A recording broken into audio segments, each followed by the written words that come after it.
7वें अध्याय की चर्चा कर रहे थे, जहां पर भी 14वें श्लोक में भगवान श्री कृष्ण कहते हैं, दैवी एषा गुणमयी मम माया दुरत्यया मामेव ये प्रपद्यन्ते माया मेताम तरन्ति। क्योंकि इसके कहा, इसके पहले कहा था, विवेक गुणमयी भावई एवं सर्वजगम जगत मोहितम नाभिजानाति मामेत्य परमोदयम। गुणों के कार्य स्वरूप मतलब सात्विक, राजसिक और तामसिक तीनों गुणों के कारण तीनों प्रकार के भावों से ये सब संसार मोहित हो रहा है। इन तीनों गुणों से परे मुझ अविनाशी को तत्व से नहीं जानता। क्यों? क्योंकि यह अलौकिक अर्थात अति अद्भुत दैवी गुणमयी त्रिगुणमयी मम माया मेरी योग माया दुरत्यया बड़ी दुस्तर है, कहने में बहुत कठिन है, अत्यंत कठिन है योग माया उसको समझना। ये जो व्यक्ति मां मेरे को एवं ही प्रपद्यन्ते निरंतर बुझते हैं, मेरे शरणागत होते हैं, ते वे एका माया तरन्ति इस माया को उल्लंघन कर जाते अर्थात संसार से कर जाते। तो यहाँ पर 3 बातें बताई। हम लोगों के जीवन में ये जो विसंगता है उसका कारण बताया, कारण है त्रिगुणमयी माया, कारण भी बताया, उपाय भी बताया। उपाय बताया कि इसका उपाय क्या है, तैरने में तो बड़ी कठिन है, बड़ी दुस्तर है माया, ये तीनों गुणों से प्रभावित होकर उसका कारण क्या है, कारण ये त्रिगुणमयी माया। तो ये माया के ऊपर और फिर क्यों हम इन गुणों से पार नहीं हो सकते? दूसरा प्रश्न, बड़ी दुष्कर है, अति दूरस्थया। ये जो दैवी माया है, अलौकिक माया है, अत्यंत दुष्कर है। तीसरा, तो फिर उपाय क्या है? उपाय क्या है? मां एवं प्रपद्यन्ते, जो मेरे को निरंतर भजते हैं, मेरी शरणागत होते हैं, वो इस माया को तरन्ति उल्लंघन कर जाते हैं। ये बहुत बड़ा आश्वासन हमें मिलता है। जितने हमारे जीवन में दुख हैं, जीवन जिस प्रकार के बंधन हैं, जिस प्रकार के बहुत प्रकार के हमारे जीवन में विवशताएं हैं, इन सब का कारण ये 3 गुण है, रजोगुण, तमोगुण और सात्विक गुण। और इन तीनों गुणों से मिलकर के वो त्रिगुणमयी दैवी माया बनी है। इस माया से हम लोग सब बंधे हुए हैं और इसी के कारण सारा जितनी हमारी समस्याएं हैं ये सब एक ही कारण, हम लोग माया से बंधे हुए हैं। हम चाहते बहुत कुछ है परंतु नहीं प्राप्त कर सकते, कारण ये त्रिगुणमयी माया। त्रिगुणमयी माया से हम इतने मोहित हो जाते हैं कि बस उसके आगे हम आगे नहीं बढ़ सकते उस सत्य के अन्वेषण के लिए। और इसीलिए तो फिर उपाय क्या है? बस उपाय यही है, मायाधीश के शरण में जाओ जिसके अंडर में माया है। पुलिस ऑफिसर भी जब बहुत तकलीफ दे रहा है तो फिर अब वो और किसी से नहीं होगा, चीफ मिनिस्टर से मिलना होगा। तो जो मायाधीश है, माया के जो ईश्वर है, उन्हीं को मिलना पड़ेगा, उन्हीं के शरण में जाना पड़ेगा, वही हमें बचा सकते हैं, बाकी और कोई नहीं बचा सकते। जो माया के अंडर में वो हमें बचा नहीं सकेंगे। हम लोग बहुत ढूंढते हैं कहीं न कहीं हमको सहारा मिल जाए, और वो सहारा ऐसे ही होता है जैसे अंधे नहीं नियमाना एक आधा, एक अंधा दूसरे अंधे को ले जाए मार्गदर्शन करके, वैसे ही सहारा मिलता है और फिर दोनों जाकर के गड्ढे में गिर जाते हैं। वो सहारा किस काम का कि जो हमें उस स्थान तक न पहुंचे। और भगवान श्री कृष्ण कहते हैं जो मेरी शरण में आते हैं, जो परमात्मा की शरण में आते हैं, जो परमात्मा का निरंतर भजन करते हैं, वे ही केवल इस माया से तैर सकते हैं और किसी का बस नहीं है। तो यह मानो हमारे लिए तीनों हमारे उत्तर मिल गए कि ये सब क्या कारण है, इतना सारा जो यह हम लोग इतने विवश हैं, उसका कारण 3 गुणों से हम लोग प्रभावित हैं, उससे मोहित हैं। इसका कारण है तो दैवी माया। और ये दैवी माया से छुटकारा कैसे हम संसार सागर को तैर जाए? तो कहते हैं बस एकमात्र उपाय है ईश्वर की शरण में जाओ, मायादेश की शरण में जाओ, तभी माया से मुक्ति मिल सकती है। और यह जो माया, उसके बारे में हम लोगों ने विस्तार से पिछले वर्ष चर्चा की कि यह माया शब्द ये बहुत ही एक अत्यंत गूढ़ शब्द है। हमारे वेदों में, उपनिषदों में बहुत बार शब्द आए हैं, उसके विभिन्न विभिन्न अर्थ हैं। माया पर 3 बहुत ही सुंदर प्रवचन स्वामी विवेकानंद ने लंदन में किए थे, अद्भुत प्रवचन। ऐसा कहते हैं कि वो जो ध्यान में लिया हुआ जो स्वामी विवेकानंद का फोटोग्राफ है, वो लंदन के लेक्चर्स के समय, माया के लेक्चर्स के समय ही वे समाधि अवस्था में चले गए, तो उस समय का वो फोटो है। और उस समय श्रोतागण भी समाधि अवस्था में चले गए, ऐसा कहते हैं। अद्भुत उसका प्रभाव पड़ा था उस माया के लेक्चर्स का। और लेक्चर हम पढ़ते हैं तो भी हम समझ सकते हैं कि कितना प्रभाव उस समय होगा कि आज अगर कितना प्रभाव पड़ता है, उस समय स्वामी जी के प्रवचन को कितना प्रभाव पड़ा होगा, यह समझिए हम अनुमान कर सकते हैं। 3 जो प्रवचन थे उसमें स्वामी विवेकानंद ने पहले कहा कि माया के कई अर्थ हमको दिखते हैं। पहले तो हमको लगता है माया मतलब होता है इल्यूशन या इल्यूशन, ये मानो भ्रम है, माया स्वप्न है, माया गुरु जी का है, माया मानो इंद्र का मैजिक है, जादू है, ऐसे विभिन्न अर्थ। और फिर कई कॉमेंटेटर्स ने, भाष्यकारों ने उसके अपने अर्थ लगाए। आदि शंकराचार्य ने बहुत ही अच्छी बात कही, अघटन घटन पटी ऐसी माया जो अघटित को घटित करती, इसी का नाम है। हम जिसके बारे में सोच भी नहीं सकते ऐसा हो सकता है, ऐसा करके दिखा दे, उसी का नाम है। जो हम कल्पना भी नहीं कर सकते, ऐसा सब हो जाएगा। ये माया है। और ये माया के बहुत ही सुंदर 3 प्रवचन दिए। पहला कहा माया और ब्रह्म, माया इल्यूशन। दूसरा कहा माया और ईश्वर धारणा का क्रम विकास, maya and the evolution of the concept of God. और तीसरा कहा माया एंड फ्रीडम, माया और मुक्ति। 22 अक्टूबर 1896 को लंदन में दिया हुआ व्याख्यान है। स्वामी विवेकानंद कहते हैं, प्रारंभ करते हैं एक कवि के वाक्य से। कवि कहता है, हम जगत में अपने पीछे मानो एक हिरणमय मेघ जाल लेकर प्रवेश करते हैं।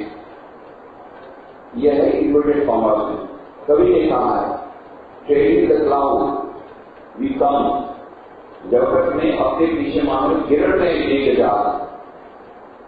तो हिरण में वो मानो स्वर्ण में ऐसा मेघ जाल लेकर के प्रवेश करते हैं, ऐसा एक कवि ने कहा। और सच तो हमने से सभी इस प्रकार महिमा पंडित होकर संसार में प्रवेश करते नहीं। Trailing the clouds of glory we do not come, we come trailing the clouds of misery, not like the point. कहते हैं सच तो हमने से सभी इस प्रकार महिमा पंडित होकर संसार में प्रवेश नहीं करते। हमने से बहुत से तो अपने पीछे कोहरे की कालिमा लेकर ही जगत में प्रवेश करते हैं, इसमें कोई संदेह नहीं। हम लोग उनमें से सभी मानव युद्ध करने के युद्ध क्षेत्र में भेजे गए हैं। रोते रोते हमें इस संसार में प्रवेश करना पड़ता है, यथाकाल से प्रयत्न करके अपना मार्ग बना लेना पड़ता है। इस अनंत जीवन समुद्र में हम अपना मार्ग बनाते हैं, आगे हम बढ़ते जाते हैं और अगणित युग हमारे पीछे रहते हैं और असीम विस्तार हमारे परे। इसी प्रकार हम चलते रहते हैं और अंत में मृत्यु आकर हमें इस क्षेत्र से उठा ले जाती है। विजयी अथवा पराजित कुछ भी निश्चित नहीं। और यही माया, and this is maya. Maya is statement of facts. माया का सबसे सुंदर से सुंदर, यह सबसे सुंदर व्याख्या स्वामी विवेकानंद ने कही, maya is nothing but statement of facts. यही माया है।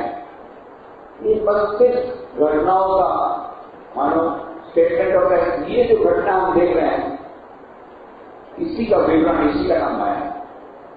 अगर घटन पटी ऐसी माया, यही माया है। बालक के हृदय में आशा बड़ी बलवती होती है। बालकों की विस्तारित नयनों के समस्त जगत मानो सुनहरे चित्र के समान मालूम पड़ता है। वह समझता है कि मेरी जो इच्छा होगी वही होगा। किंतु जैसे वह आगे बढ़ता है वैसे ही प्रत्येक पद पर प्रकृति वज्र जड़ राज्य के रूप में उसकी भविष्य प्रगति रोज कभी खड़ी हो जाती है। उस राज्य को भंग करने के लिए वो भले बारंबार वेग के साथ उस पर टक्कर मारता रहे। सारे जीवन भर वह जैसे जैसे अग्रसर होता जाता है वैसे वैसे उसका आदर्श उससे दूर होता जाता है। अंत में मृत्यु आ जाती है और शायद इस सब से छुटकारा मिल जाता है और यही माया है। एंड दिस इज माया। एक वैज्ञानिक उठता है महाज्ञान की भाषा में, उसके लिए ऐसा कुछ भी नहीं जिसका वह त्याग न कर सकता हो। कोई भी संघर्ष उसे निरुत्साह नहीं कर सकता। वह लगातार आगे बढ़ता हुआ प्रकृति के एक के बाद एक गुप्त तत्वों का पता लगाता जाता है। प्रकृति के अंतस्थल में से आभ्यंतरिक गुण रसों को उत्पादन करता जाता है। पर इस सबका उद्देश्य क्या है? ये सब करने का हेतु क्या है? हम वैज्ञानिकों को क्यों मानते हैं? उन्हें कीर्ति क्यों मिले? मनुष्य जितना कर सकता है प्रकृति क्या उससे अनंत गुण अधिक नहीं करती? और प्रकृति तो जड़ है, अचेतन है, तो फिर जड़ के अनुकरण में कौन सा गौरव है? प्रकृति कितनी भी विद्युत शक्ति संपन्न वज्र को चाहे जितनी दूर फेंक दे सकती है। यदि कोई मनुष्य का सताम भी कर दे तो हम उसे आसमान पर चढ़ा देते हैं। यह सब क्यों? प्रकृति के अनुकरण के लिए, मृत्यु के, जड़त्व के, अचेतन के अनुकरण के लिए हम उसकी प्रशंसा क्यों करें? गुरुत्वाकर्षण शक्ति भारी से भारी पदार्थ को क्षण भर में टुकड़े टुकड़े कर फेंक दे सकती है, फिर भी वह जड़ है। जड़ के अनुकरण से क्या लाभ? फिर भी हम सारा जीवन उसी जड़ के लिए संघर्ष करते रहते हैं और यही माया है। एंड दिस इज माया। इंद्रियां मनुष्य की आत्मा को बाहर खींच लाती है। मनुष्य ऐसे सामने पर आने की खोज करता है जहां वो उन्हें कभी नहीं पा सकता। युगों से हम ये परीक्षा पाते हैं, शिक्षा पाते आ रहे हैं, ये निरर्थक और व्यर्थ है। यहां हमें सुख नहीं मिल सकता और तो हम सीख नहीं सकते। अपने अनुभव के अतिरिक्त और किसी प्रयास हम सीख नहीं सकते। हम प्रयत्न करते हैं और हमें एक धक्का मिल सकता है, फिर भी क्या हम सीखते हैं? नहीं, फिर भी नहीं सीखते। पति के जिस प्रकार दीपक की लौ पर टूट पड़ते हैं, उसी प्रकार हम इंद्रियों के सुख पाने की आशा से अपने आप को बारंबार जोड़ते रहते हैं। पुनः पुनः लौटकर हम फिर से नए उत्साह के साथ लग जाते हैं। बस इसी प्रकार चलता रहता है और अंत में लूले लंगे होकर धोखा खाकर हम मर जाते हैं और यही माया है। दिस इज माया। यह बात हमारी बुद्धि के संबंध में भी है। हम विश्व के रहस्य का हल करने की चेष्टा करते हैं। हम इस जिज्ञासा, इस अनुसंधान की प्रकृति को बंद नहीं रख सकते। ऐसा लगता है कि यह सब हमें अवश्य जान लेना चाहिए। हम विश्वास ही नहीं कर सकते ज्ञान की कोई प्राप्त की जाने वाली वस्तु है। हम कुछ कदम आगे जाते हैं कि अनादि अनंत काल रूपी प्राच्य बीच के व्यवधान रूप में आ खड़ा होता है, जिसे हम लांघ नहीं सकते। कुछ दूर बढ़ते ही असीम देश का व्यवधान आकर खड़ा हो जाता है, जिसके अतिक्रमण करने की हमें शक्ति नहीं। और फिर यह सब कार्य कारण रूपी दीवार द्वारा सुदृढ़ रूप से सीमाबद्ध है। हम इस दीवार को नहीं लांघ सकते, तो भी हम संघर्ष करते रहते हैं। हमें संघर्ष करना ही पड़ता है और यही माया है। एंड दिस इज माया। प्रत्येक सांस के साथ, विवेक की प्रत्येक धड़कन के साथ, अपनी प्रत्येक हलचल के साथ हम समझते हैं कि हम स्वतंत्र हैं और उसी क्षण हम देखते हैं कि हम स्वतंत्र नहीं हैं, बस गुलाम। हम प्रकृति के गुलाम हैं। शरीर, मन, सर्वविध विचारों और समस्त भावों में हम प्रकृति के गुलाम हैं। बस गए थे दर्शन के लिए, आई बात 2 मिनट के साथ समाप्त, पूरी लीला समाप्त। अब तो कहते 50,000 लोग मर गए होंगे और धीरे धीरे फिगर बढ़ रहा है। 1 मिनट 2 मिनट की बात नहीं।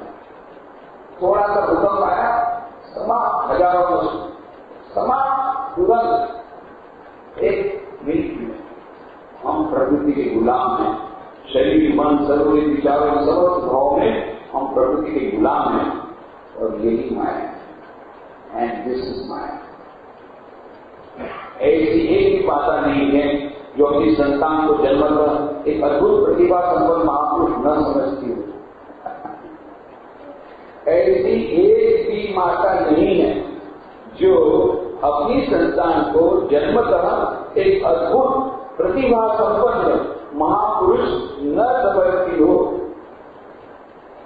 वह उस बालक को लेकर पागल से हो जाती है। उस बालक में उसके प्राण खड़े रहते हैं। बालक बड़ा होता है, शायद घोर शराबी और पशुप्रिय हो जाता है, जननी के प्रति दुष्व्यवहार तक करने लगता है।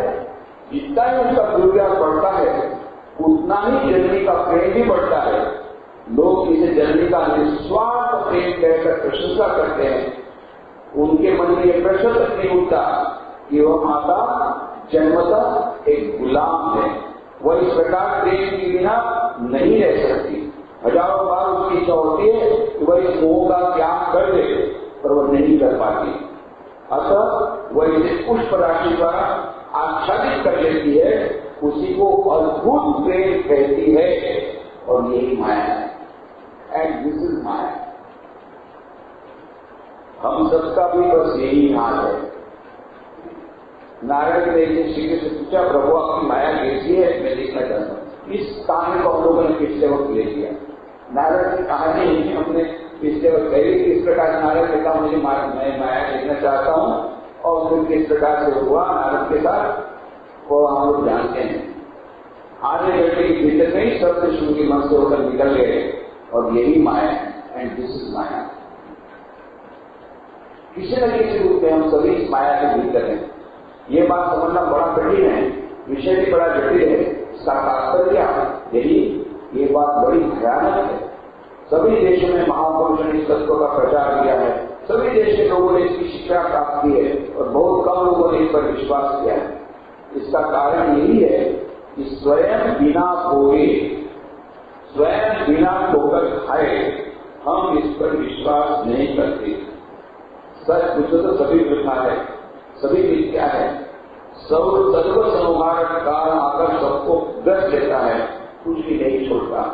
वह पापी को खा जाता है, संत को भी खा जाता है, राजा प्रजा सुंदर कुर्सित सभी को खा डालता है, किसी को नहीं छोड़ता। सब कुछ उस चरम गति विनाश की ओर अग्रसर हो रहा है।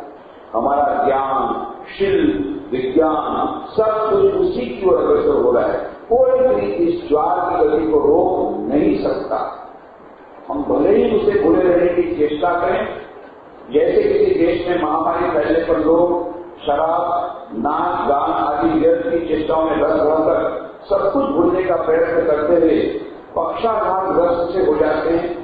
हम लोग भी उसी प्रकार इस मृत्यु की चिंता को भूलने का कठोर प्रयत्न कर रहे हैं। सब प्रकार के इंद्रिय सुखों में रत रहकर उसे भूल जाने की चेष्टा कर रहे हैं, और यही माया है। एंड दिस इज माया। हम ट्राई करते हैं कि मृत्यु का कोई भी चिंतन नहीं आना चाहिए, और उसको मृत्यु को भुलाने के लिए बहुत प्रकार के भोगों में रख देते हैं। जो परम सत्य है उस बात को हम नहीं लेना चाहते, स्वीकारना नहीं चाहते किसी भी प्रकार से। इसी का नाम है एंड दिस इज माया। लोगों के सामने दो मार्ग हैं, उनमें से एक तो सभी जानते हैं, वह है संसार में दुख है, कष्ट है, सब सत्य है, पर इस संबंध में बिल्कुल मत सोचो। यावत जीवे सुखम जीवे, ऋणम कृत्वा हृदम पिबे, वसीभूत से देहस्य उता पुनरागमन। ये चरक का दर्शन है, फिलोसॉफी। चरक नाम के हो गए तो चारवाक, चरक तो आयुर्वेद के बड़े शास्त्र हुए। चारवाक, ये चारवाक का सिद्धांत है। चारवाक ये मेट्रिस्टिक फिलोसफर को, तो मेट्रिज्म अभी आया हमारे देश में। हम लोगों ने पहले एक्सपेरिमेंट कर लिया पूरा, जो कुछ करना था। आज ये लोग जो कर रहे हैं अमेरिका वगैरह में, हम जितना से जितना भौतिकवादी बन जाए, अधिक से अधिक पदार्थवादी बन जाए, अधिक से अधिक भोग करें, खूब भोग करें, खूब भोग करें, खूब भोग करें, भोगवाद जा रहे हैं। पर ये तो बच्चे हैं। हम लोगों ने हजारों साल पहले एक्सपेरिमेंट कर लिया, चलो भोग करके देखें। तो चारवाक यही जगह करें, खूब भोग करो, खूब भोग करो, केवल भोग करो, बाकी चिंता मत करो। मरने वालों मृत्यु की बिल्कुल चिंता मत करो। क्या है जीवन का उद्देश्य, बिल्कुल चिंता मत करो। ये सामने भोग पड़ा है उसको कर लो, कल की कौन जानता है।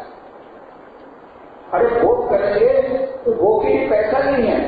अरे बोले खूब घी खाओ, खूब घी खाओ, घी खाओ, पैसा नहीं, चिंता मत करो, ऋणम कृत्वा ऋणम विवेक, अरे लोन ले लो। आजकल तो लोन सब जगह मिल रही है, क्रेडिट कार्ड में कितना मिल रहा है, खाओ, खूब मौज करो। ये चारवाक का दर्शन है, खूब मौज करो, खूब भोग करो, खूब भोग करो, खूब भोग करो, खूब मजा करो। क्या कहते हैं, यावत जीवे सुखम जीवे।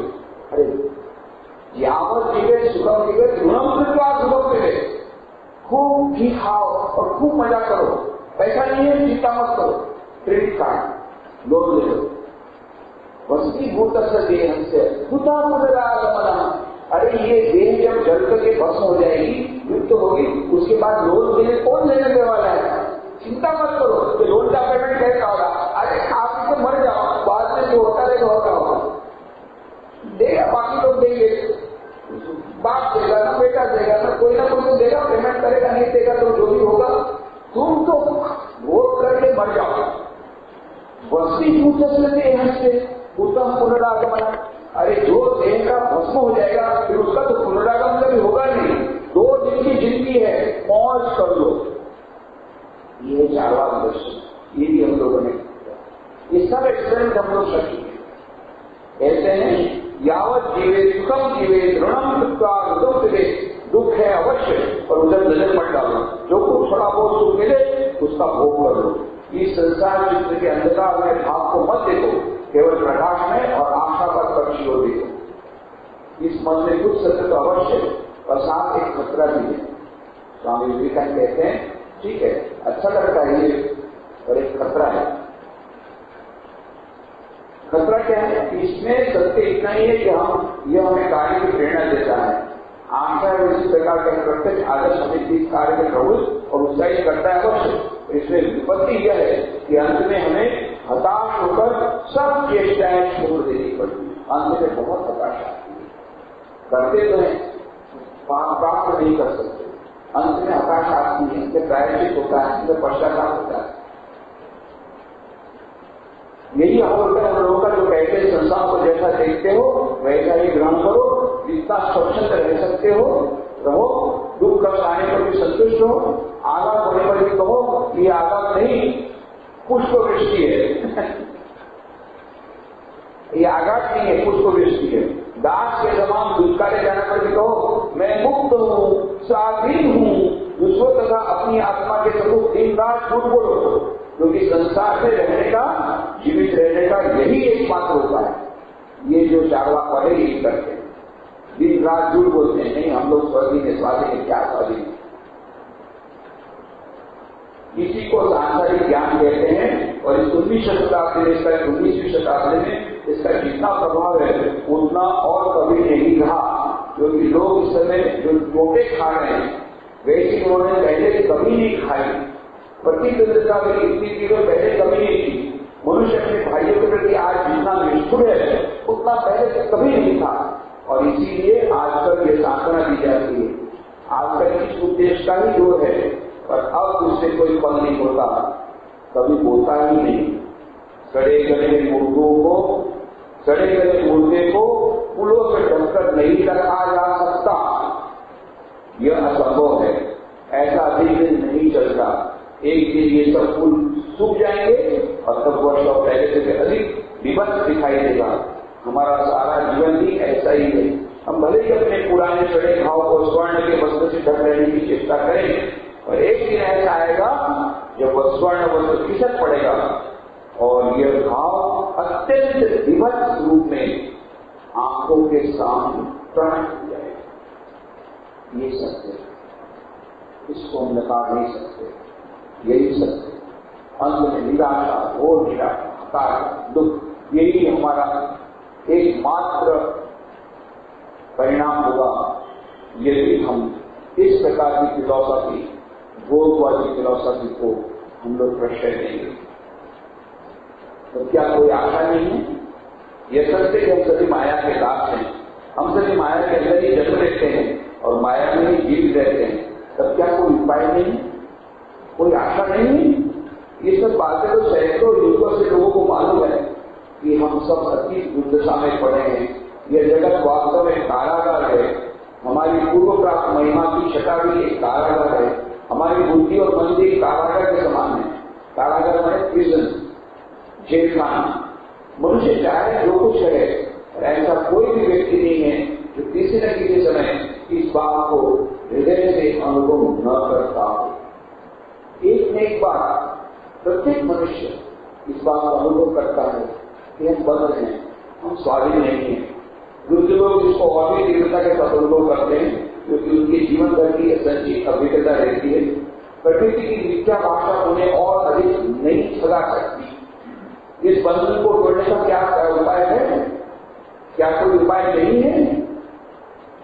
हम देखते हैं इस भयंकर व्यापार के बावजूद हमारे सामने पीछे चारों ओर ये बंधन रहने पर भी इस दुख और कष्ट के बीच इस जगत में ही जहां जीवन और मृत्यु समानार्थी है, एक महावाणी समस्त युगों, समस्त देशों और समस्त व्यक्तियों के हृदय में गूंज रही है। कौन सी वाणी? दैवी येषा गुणमयी मम माया दुरत्यया मामेव ये प्रपद्यन्ते माया मेता करन्ति। जिस श्लोक की हम इस प्रकार चर्चा कर रहे हैं उसी श्लोक की आवृत्ति स्वामी विवेकानंद ने ज्ञान योग के ग्रंथ में की है। मेरी यह दैवी त्रिगुणमयी माया बड़ी मुश्किल से पार की जाती है।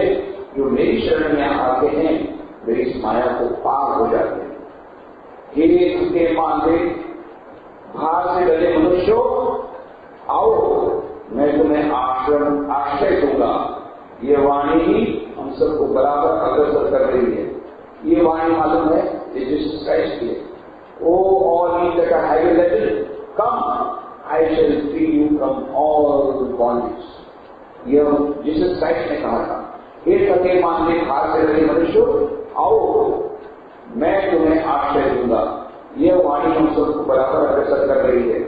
मनुष्य ने इस वाणी को सुना है और अनंत युगों से सुनता आ रहा है।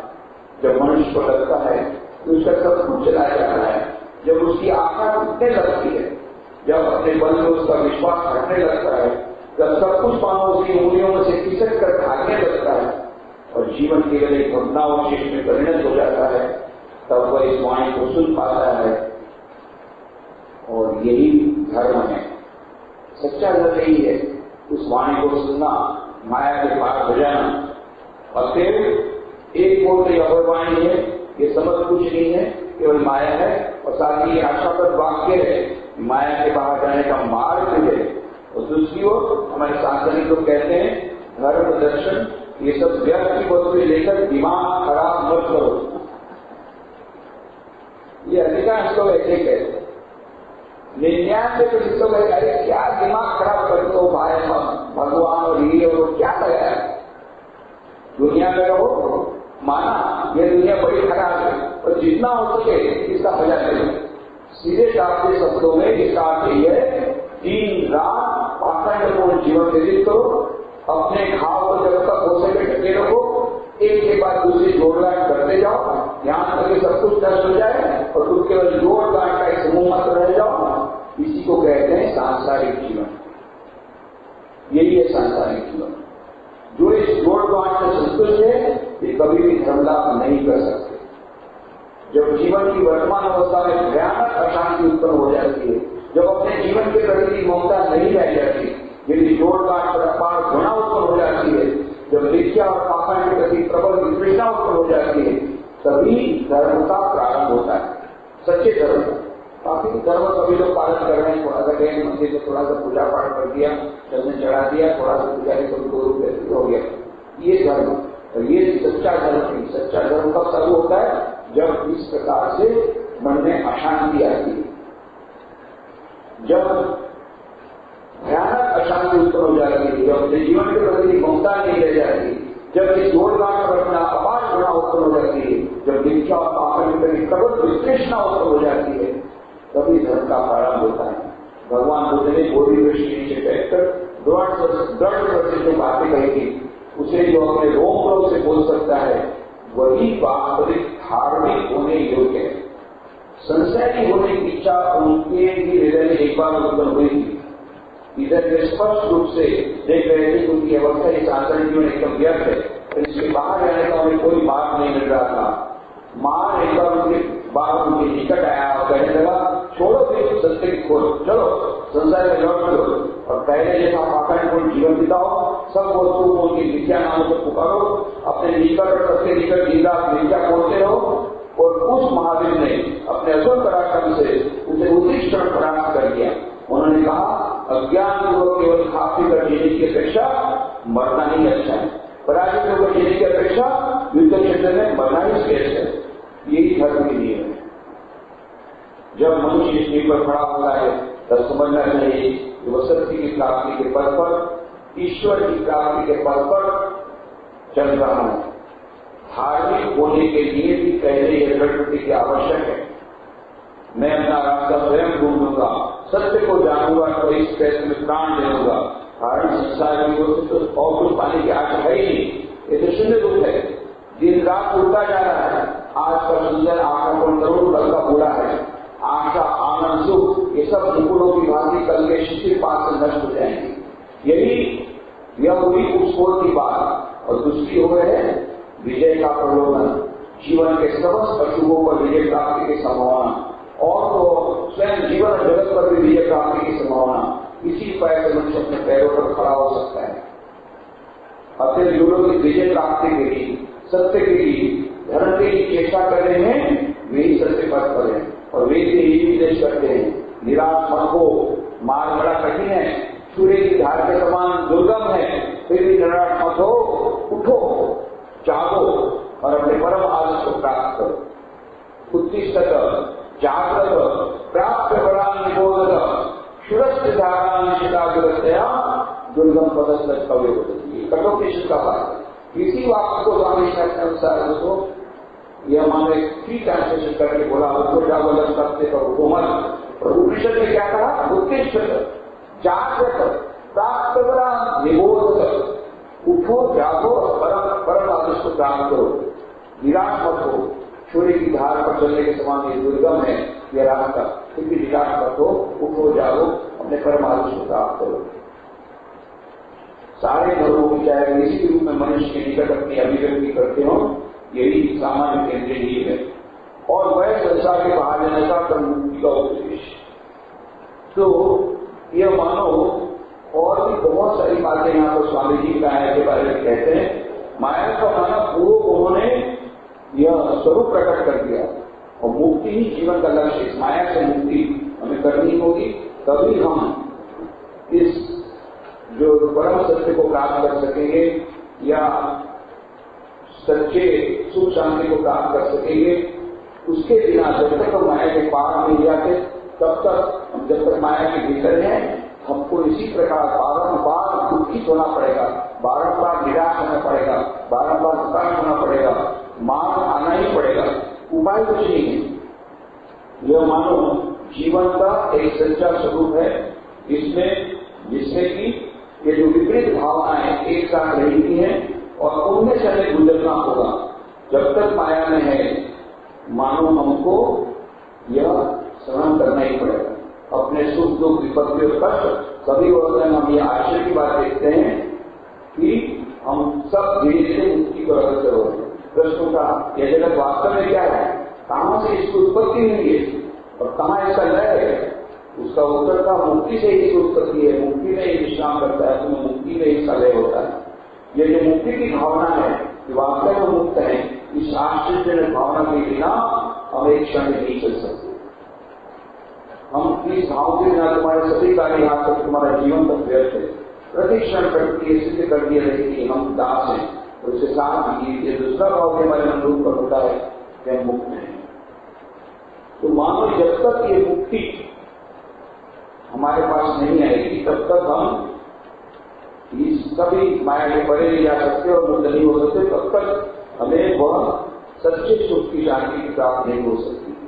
और इसीलिए कहते मानो सभी ने जाने अनजाने उस पर को सुना है जो दिन रात कह रहा है, हे थके मानदे और बोझ से लदे मनुष्यों, मेरे पास आओ।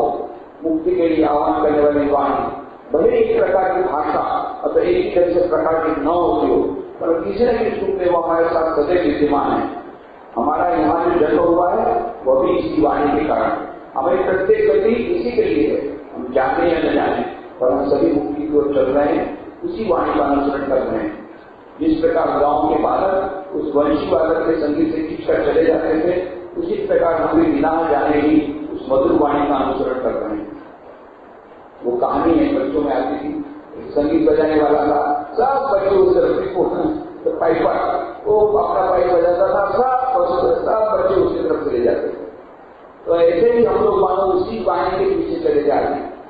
और सभी धर्मों में यह वाणी है, जैसा कहा जीसस कहते ऑल ये कहकर come unto me and I shall free you from the bondage. Similarly वही भगवान श्री कृष्ण ने कहा देवी ये गुणमयी मम माया दुरत्या मामे वही प्रबंधित से माया में काम करें। अंत में भी फिर से कहेंगे सर्वधर्मान परित्यज्य मामेकम शरणं व्रज आपका सर्वदापेभ्यो मोक्षयिष्यामि मा। मानो यह वाणी आशा की वाणी हमें सब जगह मिलती है। जब हम उस वाणी का अनुसरण करते हैं तभी हम नीति परायण होते हैं। केवल जीवात्मा छोटे से छोटे जड़ प्राणी से ऊंचे से ऊंचे मनुष्य तक सभी वह सब सुना है, सभी उसी दिशा में बढ़े जा रहे हैं। और इस चेष्टा में या तो हम परस्पर मिल जाते हैं या एक दूसरे को धक्का देते रहते हैं। इसी से प्रतीत होता हर संघर्ष जीवन सुख अभिवृद्धि उत्पन्न होते हैं। और उस वाणी तक पहुंचने के लिए जो संघर्ष चलता है समग्र विश्व उसी का परिणाम मात्र है। हम यही करते आ रहे हैं, यही व्यक्त प्रकृति का परिचय है जो हम देख रहे हैं। इस प्रकार से स्वामी जी यहाँ पर माया का बहुत ही सुंदर वर्णन करते हैं। और फिर भगवत गीता का यह जो श्लोक जिस पर हम चर्चा कर रहे हैं उसी को उद्धृत करते हैं कि हाँ ये माया तो है, अघटन घटन पड़ी सी माया है, असंभव को संभव करके उसी का नाम माया है, जो समझ में भी नहीं आया उसी का नाम माया है।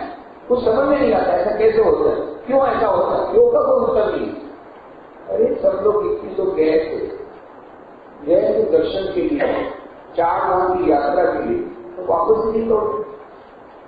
और आज का किलो 50,000 क्या यही धर्म है? तो क्या किया भगवान, कहाँ सो रहे, क्या किया उन्होंने? 50,000 को मार डाला। हमारी यही माया हमारे समझ में नहीं आता, इसीलिए इसका नाम है। ये कैसे हुआ, क्यों हुआ, ये क्यों हमारे समझ के परे की बात क्यों हुआ है? और इसको बेचारे लोग तीर्थ यात्रा में गए, आज दूसरे कुछ काम में जाते मार डाले तो ठीक, और युद्ध में जाते मार डाले ठीक। बेचारे भाव करते दर्शन करते तीर्थ यात्रा उनको मार डाला। ये क्यों, क्या है भगवान, क्या माया है? बस इसी का नाम तो माया है। भगवान के नाम समझ में नहीं आती, अघटन घटन पड़ी है जो असंभव को संभव कर दे, इसी का नाम तो माया है। जो समझ में ना आए इसी का नाम माया है। समझ में आएगी फिर माया का ही उसी का नाम माया है जो समझ में ना आए। त्रिगुण नहीं माया, यह अत्यंत दुष्कर है समझने में और पार करने में। उपाय है बस जो मेरी शरण में आता है बस उसको मैं पार करा देता हूं। इतनी अद्भुत हमारे पास आत्मा की वाणी है। भगवान श्री कृष्ण कहते हैं देवी माया दुर्दया मामे ये प्रबंधन के माया का काम करती। ये सब जगह ये सब जो कुछ हम लोगों की ये अवस्था अभी हमारी है, हम परतंत्र हैं, गुलाम हैं, प्रकृति गुलाम हैं, बहुत प्रकार के चपेटे खा रहे हैं, बार बार मार खा रहे हैं, बार बार मार खा रहे हैं। बहुत सारी चीजें हमें समझ में नहीं आती, हम माया के भीतर से समझ में आएगी नहीं। जब तक हम माया से परे नहीं जाते तब तक हमको समझ में नहीं आए। श्री रामकृष्ण कहते हैं अरे एक शेर के लोटे में 4 शेर दूध कैसे आए? हमारा छोटा सा कंप्यूटर और सुपर कंप्यूटर के डाटा यहाँ ट्रांसफर कैसे हो? किसी भी तरह टाइप का ब्लूटूथ लगा लो, अच्छी से वेराइटी का ब्लूटूथ लगा लो, उधर सुपर कंप्यूटर छोटा से छोटा कंप्यूटर, कहाँ से डाटा ट्रांसफर होगा पूरा? क्यों उसने किया, क्यों ऐसा हुआ? ये हमारे समझ से परे की बात। जब तक हम माया के परे नहीं जाते, beyond time space and pollution नहीं जाते, तो यह जो माया जो within time space and pollution है उसको हम कैसे करते हैं? तो खुद ही माया के भीतर में, माया के भीतर में रह करके माया को नहीं समझा जा सकता। मायाधीश की शरण में होने से ही हम माया से मुक्त हो सकते हैं, जो कि मायाधीश कहते हैं कि माया से परे है। माया का अधीन हम लोग से मायाधीन है और वो है मायाधीश। मायाधीन जब मायाधीश की शरण में जाता है तभी वो माया से मुक्त हो सकता है, दूसरा कोई उपाय नहीं। ये अलग बात है, ये भक्ति की व्याख्या है, ये भक्ति के संदर्भ में कहा। ज्ञान के संदर्भ में भी यही है, जब तक वो माया से परे नहीं हो जाता, जब तक वो आत्मज्ञान प्राप्त नहीं कर लेता, जब तक वो अपने आप की पहचान नहीं कर लेता, परमात्मा दर्शन करो या परमात्मा की उपलब्धि करो, आत्मदर्शन करो, मुक्ति करो, जब तक ये नहीं होता तब तक माया को संज्ञा नहीं जा सकता। तो यह बहुत ही सुंदर यह श्लोक जो हमारे लिए अत्यंत आशा की किरण लेके आते हैं। हाँ है, अभी ऐसा कोई भी व्यक्ति नहीं है जो माया कहते नहीं है। श्री रामकृष्ण कहते थे अंग्रेजी शब्द बहुत कम जानते थे। एक जगह थैंक यू ऐसा एक शब्द जानते थे, अंडर। देखो तुम माया के अंडर में हो, माया के अंडर में हो, ये याद रखना, माया के अंडर में हो, माया के अंडर में रह करके माया को जान नहीं। माया के अंदर में हो, माया विश्व शरण में जाओ, जगदम्बा की शरण में जाओ। वो जो परम जो महामाया है, इस महामाया ने ही सारे जगत को मुक्त करके रखा है, मोहित किया है, सारे जगत को मोहित करके रखा है। अरे बड़े बड़े ऋषि मुनियों को भी मोहित करके रखा है। आज भी ये हो रहा है और भविष्य में भी वो मोहित होगी। शरण एकमात्र वे ही इसमें से जा सकते हैं। शरणागत विनाश परित्राण परायणे सर्वस्याभिहरे देवी नारायण नमस्तुते। उस नारायण की शरण में जाने से ही सभी प्रकार के दुखों से छुटकारा मिलेगा, माया से छुटकारा मिलेगा। वो महामाया की शरण में जाने से माया से छुटकारा मिलेगा, मायाधीश की शरण में जाने से माया से छुटकारा मिलेगा। दूसरा कोई उपाय नहीं। और ये आशा की वाणी कि हाँ उपाय है। हम लोग भी माया में हैं, दुखी हैं, हम लोग को समझ नहीं आता क्यों ऐसा हम करते हैं। हमारा खुद का भी बिहेवियर, दूसरों का बिहेवियर तो समझ जाओ, छोड़ दो कि ऐसा कौन, ये ऐसा क्यों करता है, ये ऐसा क्यों करता है। अरे तुम अपना तो नहीं, तो तुम ऐसा क्यों करते हो। हम स्वयं भी अपना विश्लेषण करें, हमको समझ नहीं आता ऐसा हमने क्यों किया, क्यों ऐसा हो रहा है, क्यों ऐसे भाव हमारे मन में आ रहे हैं, क्यों ऐसा हो रहा है, क्यों हम इससे बाहर नहीं आ सकते, क्यों ये सब हमारे नियंत्रण की बाहर की बात होगी, क्यों हम पढ़ा दिए, समझ नहीं है। इसी का नाम माया है और इसी माया को परे जाना है। उसका एकमात्र सॉल्यूशन मायाधीश की शरण में जाओ, महामाया की शरण में जाओ। ये अद्भुत बात भगवद गीता ने बताई। इसके बाद ये बहुत अच्छे श्लोक हैं जहाँ पर कि भगवान श्री कृष्ण कहते हैं कितने प्रकार के मेरे भक्त हैं और किस प्रकार से ये मेरी शरण में आने की तो बात नहीं, कैसे आए, शरण में आने की तो बात नहीं, कैसे आए, कितने उपाय हैं, किस प्रकार से हम मायाधीश की शरण में जा सकते हैं। इसकी टेक्निक भी भगवान श्री कृष्ण कंप्लीट टेक्निक देंगे। जितना हमारा प्रॉब्लम है बताएंगे, क्यों है बताएंगे, उसका सॉल्यूशन वो भी बताएंगे, और फिर सॉल्यूशन कैसे करना वो भी बताएंगे, वो अप्लाई कैसे करना वो भी बताएंगे। पूरा टोटल टेक्नोलॉजी डांस करेगी, कुछ भी बचा के कुछ भी छुपा के नहीं रखा भगवान। एक के बाद एक बताते जाते हैं, ये अच्छा, इसके बाद हाँ कारण बताया, उपाय बताया। अब उपाय को अप्लाई कैसे करें वो भी बताए। उपाय बता दिया, भगवान की शरण में जाओ। तो कैसे शरण में जाए, उपाय तो बता दिया। अब हमको रास्ता कैसे करें, हाउ टू वे, अब हमको उसका मोडस ऑपरेंडी चाहिए। पहले तो रीजन बता दिया, पहले तो फैक्ट बता दिया, फिर उसका कारण बता दिया, डायग्नोसिस कर दिया, ये है भाई इतना है। तो उसका कैसे करें तो ट्रीटमेंट बता दिया, हमने ट्रीटमेंट बताया और बड़ा कॉस्टली ट्रीटमेंट, तो उसके लिए कैसे करें, अब कैसे जाए। तो ये कैसे modus operandi, how to apply वो भी बताएंगे। बता तो दिया भगवान की शरण में कैसे जा सकते हैं ये भी हमको बताएंगे। इसकी चर्चा हम लोग अगले बार को करेंगे। आगे समाप्त करें।